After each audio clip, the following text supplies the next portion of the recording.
I know this video is what you've all been waiting for, so today I'm finally sharing my thought process when I planned my first Europe trip, from the budget to the itinerary as well as basic information about the visa processing.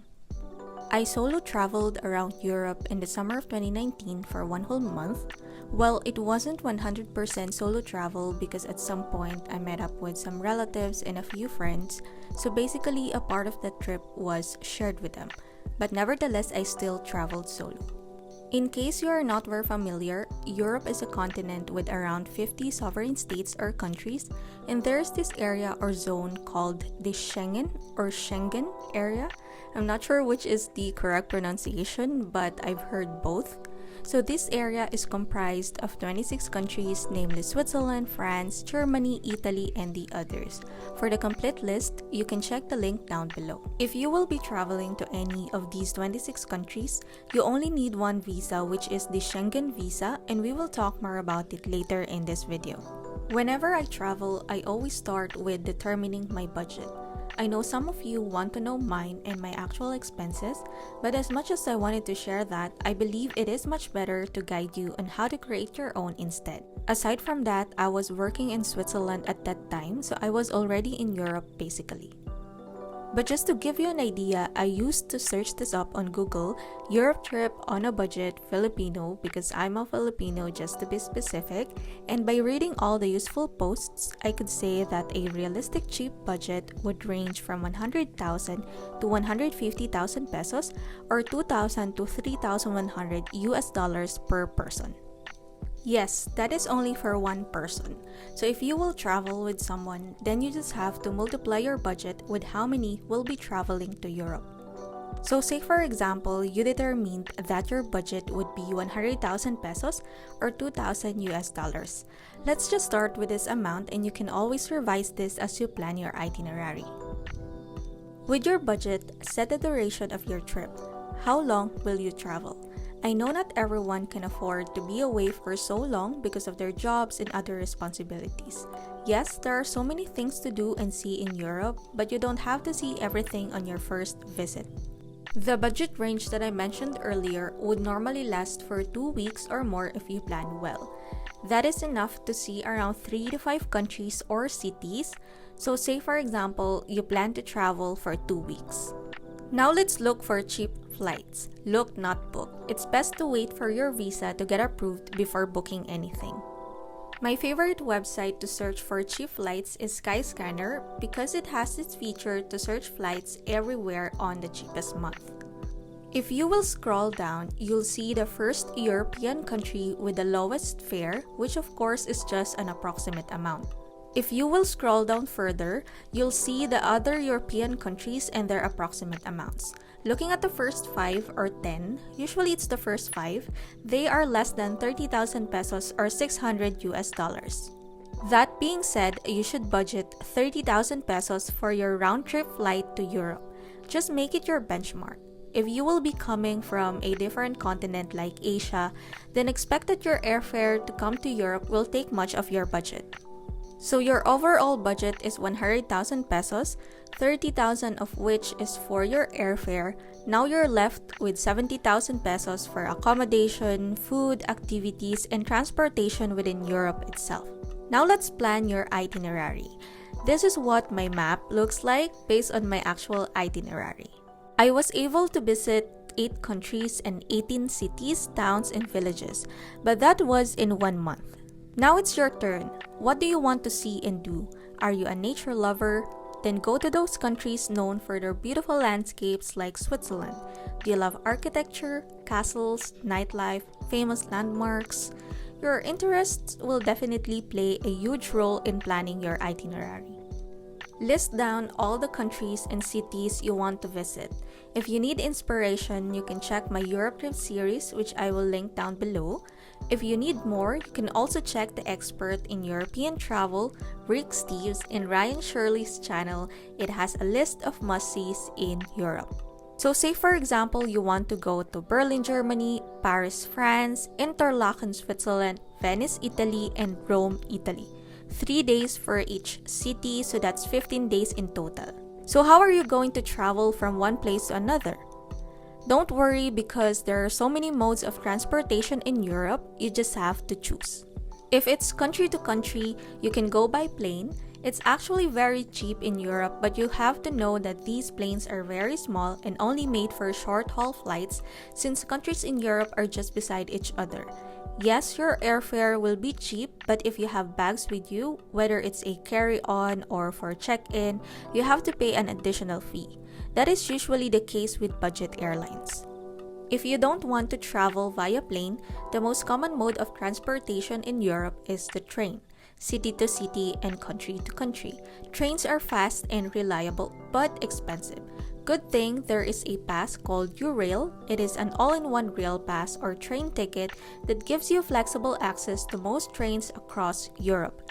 If you are a non-EU resident, Eurail pass is what you should get. Don't confuse it with the Interrail pass because that is only for European residents, although they are practically the same. While this pass could be a very good deal, I opted not to buy one because after doing the math, I realized that traveling via bus is the cheapest option. My favorite is Flixbus. Buses in Europe not only travel city to city but also country to country. The only downside is the duration of the ride. Usually, it takes 12 to 19 hours depending on the proximity of your departure point to the arrival point. That's why I tend to travel overnight via bus. It also saves me money on accommodation. When it comes to traveling within the city, the most common modes of transportations are trams and buses, sometimes ferries depending on the city or town. Usually, the cities offer a travel pass or a tourist travel card valid for 24 hours, 48 hours, and even 7 days. When I was in Venice, I bought a 24-hour travel card which allowed me to travel without limits via public transport on water and on land. So look at your itinerary again and identify what is the cheapest and most practical mode of transportation for each destination. It's better to compute per city. Say for example, how much will it cost to travel from Berlin to Paris via plane, train, or bus? You can use Rome to Rio for this, but when it comes to booking, I will do it directly from the airlines, railway operators, or bus companies online. Now it's time to find out accommodation costs. If you will be traveling alone as a pair or a group of 3 friends, then staying in a youth hostel is the cheapest option. If you'll travel with family, it's much better to just stay in an Airbnb. I always book my accommodation in Agoda. That is where I find the cheapest lodging. And what I also like about booking here is that you can cancel for free. You can also book now and pay later, which is really helpful when applying for a visa. When you apply for a visa, you need to show proof of your accommodation, and by booking in Agoda with free cancellation, you won't waste money if in case your visa got denied. By this time, you should already have an idea how much your transportation and accommodation will be. So to complete your budget, allocate money for food and activities.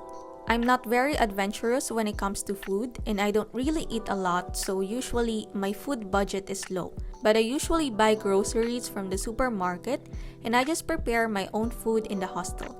Hostels usually have a common kitchen where you can cook and store your food, so that really saves me money. Sometimes I buy ready-to-eat meals too.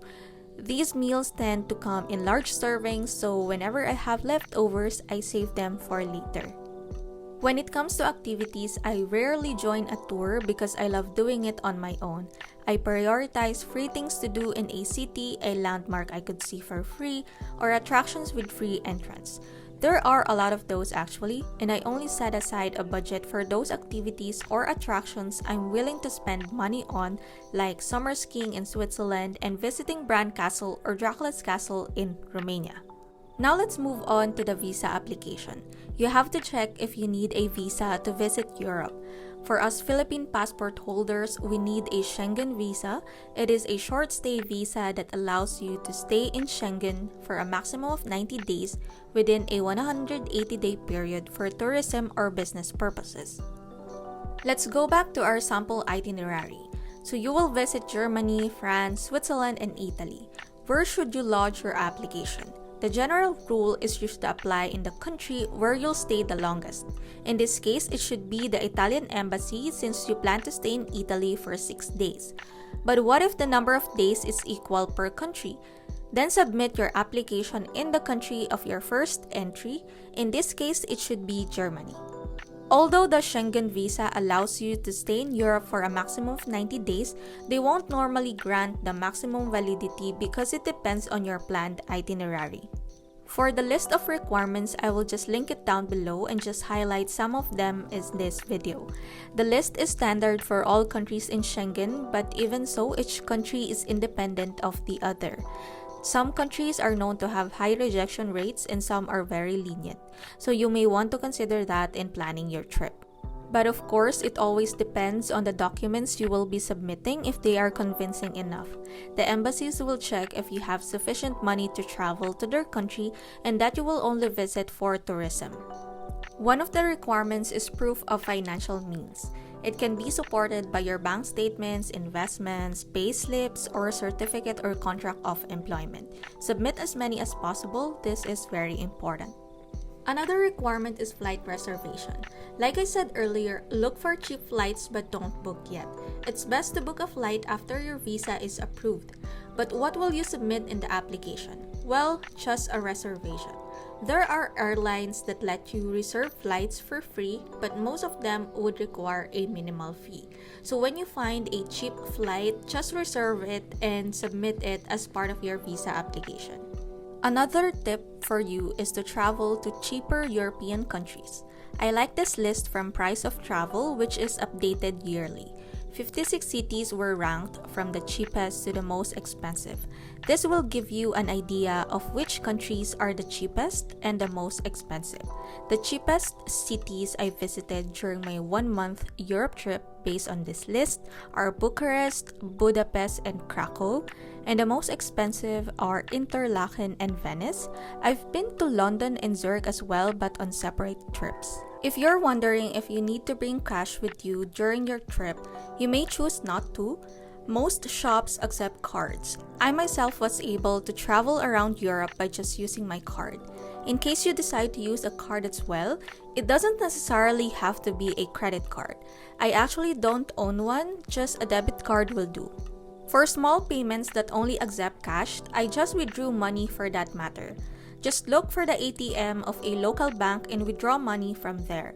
The most popular European countries are part of the Schengen zone, but if you want to travel to other countries in Europe that are not part of it, like Turkey and Romania, you can actually use your Schengen visa to enter.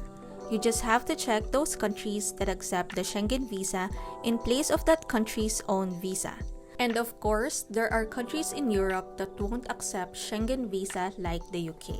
The UK is not part of the Schengen, and as a Philippine passport holder, we would need a UK visa to go to the UK. Since this is your first time traveling to Europe, you may want to exclude the UK. Why? Because you have to apply for 2 visas, and with all the requirements, it can be so stressful. There is also a chance that only one will be approved or the other will be issued late. But this is just my opinion. Actually, my initial itinerary included the UK, but then I realized I won't be able to receive the visa at that time, so I decided to just set another mini Europe trip for the UK. And it was easier that way. With proper planning and enough savings, you will be able to go on a Europe trip as well.